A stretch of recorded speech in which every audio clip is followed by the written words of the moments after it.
Topoklasyy tovovavy miarahaba anao zay manaraka ity fandarina zany malaza ity. Manomboka ny paikora ary manisa andro tsikelikely isika amin'izao fotoana izao dia andy amin'ny fotoana ny fampilezan-kevitra tsy ho ela. Fa mialohan'ny fotoana ny fampilezan-kevitra hizorana amin'ny fifidianana filoham-pirenena dia tsy maintsy misy ny fametrahana antota taratasy ho an'ireo heverina fa ho mpilatsaka ho fidiana ka natolotry ny antoko na manaiky antsitrapo hirotsaka amin'izany fifidianana filoham-pirenena izany. Tsy maintsy ho zahaviny eo anivony ny fitsarana avy momba ny lalam-panorenana nefa ireny antota taratasy ireny ahafahana mamoaka any amin'ny fahasivy ny volana septambra any ny handraisana ireo kandida raikitra hirotsaka amin'izany fifidianana filoham-pirenena ho tanterahana eto Madagasikara izany. Manomboka amin'ny paikoro isika satria nanambara an'ireo fepetra takiana amin'ny alalan'ny antota taratasy samihafa ny fitsarana avy momba ny lalam-panorenana. Iraisy mavesa-danja amin'ireny ny fitakiana ny taratasy manambara ny mahazo-pirenena malagasy. Tsy maintsy mizaka ny zo-pirenena hoy ny eo anivon'ny ACC. Marina zany ary efa nampiasaina foana zany hatramin'izay fa tsy zava-baovao akoriny.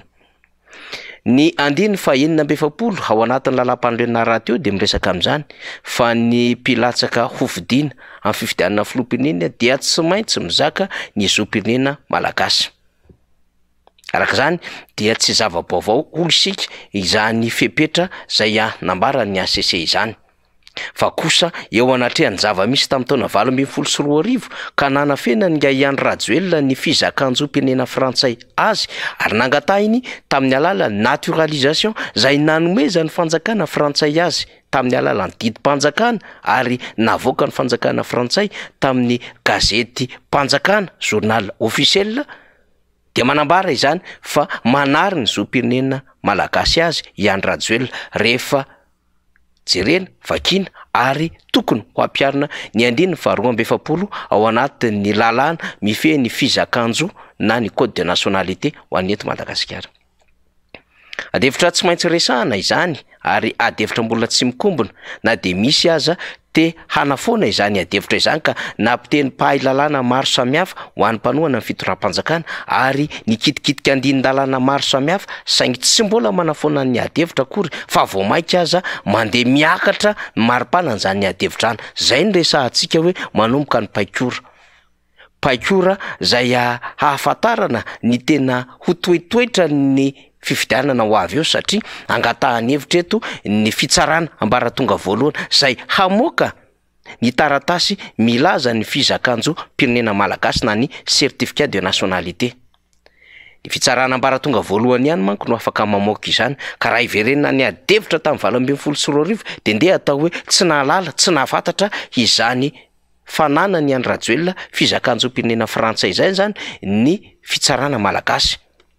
Ka raha tsy nahafantatra an'izany fitsarana malagasy izay manana fitoriana mikasika an'Andriamatoa Yahya Rajoelina amin'izao fotoana izao napetraky ny fikambanana DDM dia heverintsika fa tokony hitsara izany raharaha izany izy ireo ankehitriny. Ankoatran'izay dia tokony handinika tsara araka ny lalàna momba ny fizakan-jo na ny code de nationalité izy ireo raha toka mangataka izany certificat de nationalité na fizakan-jo pirenena malagasy izany ny filoham-pirenena nanga Yahya Rajoelina rehefa amin'ny vanim-potoana ka handraisany fanapahan-kevitra fa ho kandida izy. Ny ahafahany mandray fanapahan-kevitra fa ho kandida dia tsy maintsy amin'ity volana aogositra ity satria hisokatra amin'ny 17 ny volana aogositra ny fametrahana taratasy firotsahako fidiana ho an'ireo kandida. Dikan'izay na alohan'ny 17 volana aogositra Yahya Rajoelina handray fanapahan-kevitra ho an'ny tenany ka hilaza ny maha-kandida azy indray na amin'ny fotoana izay hametrahana ny taratasy firotsahako fidiana izany hoe eo an'elan'elana ny 17 aogositra sy ny 9 septambra no hanambarany izany firotsahako fidiana izany. Fa mialoha lavitra an'izany zany hoe alohan'ny 17 volana aogositra dia tokony hamoaka didy mpitsarana ny eo anivon'ny fitsarana ambaratonga voalohany izay nametrahany ny fikambanana ny faniriso herinaivo izany fitoriana any Yahya Rajoelina izany amin'ny alalan'ny faux usage de faux na ny osika, amin'ny alalan'ny espionnage ihany koa sy ny hoe atteinte à la sûreté extérieure de l'État. sy ireo lafin-javatra maro samihafa zay mety mahavoasaringotra azy am'ty adevitra momba ny zoam-pirenena frantsay ananan'ity kanefa dia mitazona andraikitra lehibe amin'ny maha-filoham-pirenena azy Yahya Rajoelina.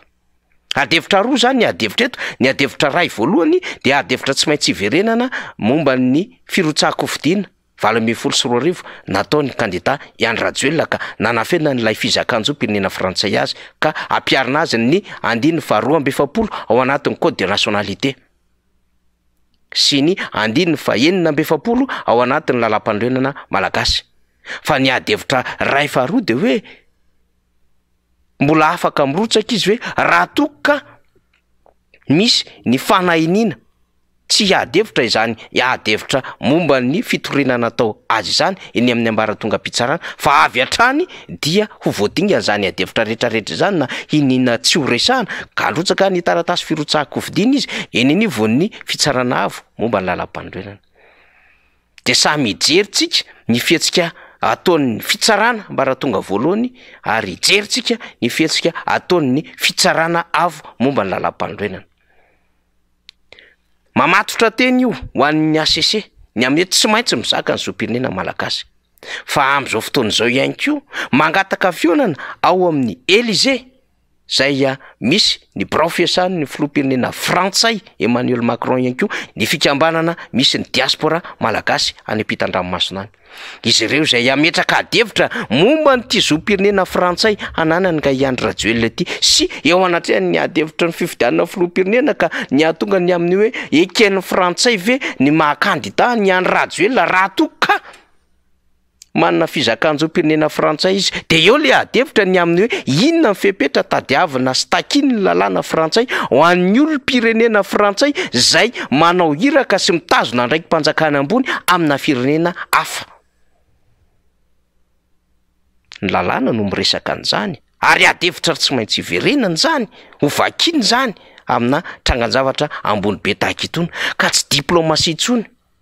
tsy secret d'état intsony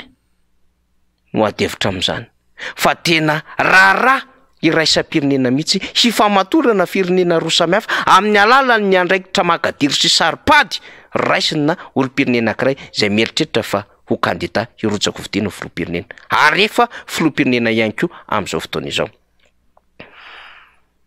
Tsy maintsy hiaro ny olona frantsay mazava ho azy Yahya Rajoelina ny olona resahantsika eto fa ho sary-piaro ho amin'ny taniny ihany koa nefa ny vahoaka malagasy sy ireo mpanao politika ireo fikambanana samihafa ireo fiarahamonim-pirenena ary ireo vato nasondrotry ny tany indrindra ireo tia tanindrazana nationalista mahafantatra tsara izany fitiava-tanindrazana izany.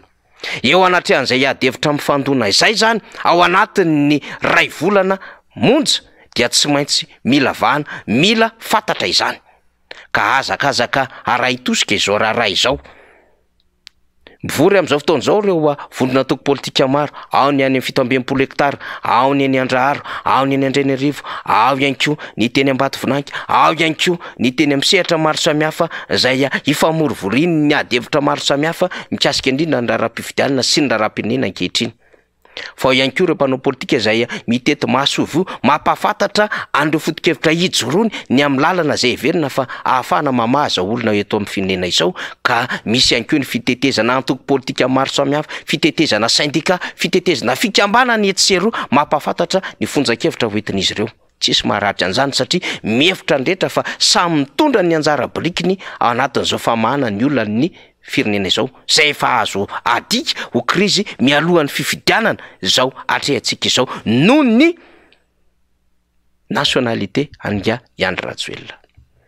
ary faharoa noho ny fikarakarana ny fifidianana zay mampanahy be ihany ho an'ny rehetra ny amina hoe mandeha sa tsy mandeha amin'ny laona zao fikarakarana ny fifidianana izao satria betsaka ny fanahina ka na ny SADC na ny OIF na ny volony Européanina aza dia samy mametraka baraingim-panontaniana avokoa amin'ny zotra-pifidianana eto Madagasikara. Ho tanteraka ary ve ilay fifidianana madio, ilay fifidianana tsy mitanina, ilay fifidianana mangarara, ilay fifidianana ara-demokratika, ilay fifidianana ho ekeny rehetra amin'izao endry ny karakarany seny sy ny tosika moramora ty ambadika zay feno paipaikady samihafa ataony ny fitondram-panjakana amin'ny alalan'ny gouvernementa izao. mahatsikaiky aza dia lasa mampianatra sy mitondra fanazavana araka ny fomba fijeriny sy ny solomasony ny mpikambana eo anivon'ny gouvernemanta momba n'izany resaka fahaleovan-tena ny seny sy ny resaka androm-panjakana izany. Mahatsikaiky io tsika satria tsy ny hoe fitondram-panjakana akory na hoe mpitondra fanjakana dia lavorary amin'ny fahafantarana ny lalàna sy ny fampiarana ny lalàna. Ny rehetra dia samy nianatra izany ary samy mahay izany. Ny dikan'izany tsy ny solomaso na ny interprétation ny mpitondra ao anatin'ny gouvernemanta no ahafahana mandrindra ny lafin'ny tsy fiandaniana ara-politika etsero na ny lafin'ny fahaleovan-tena na ihany koa ny fomba fanajana sy ny fiasan'ny androm-panjakana eto Madagasikara. Mandiso ny adevitra politika ho avy zany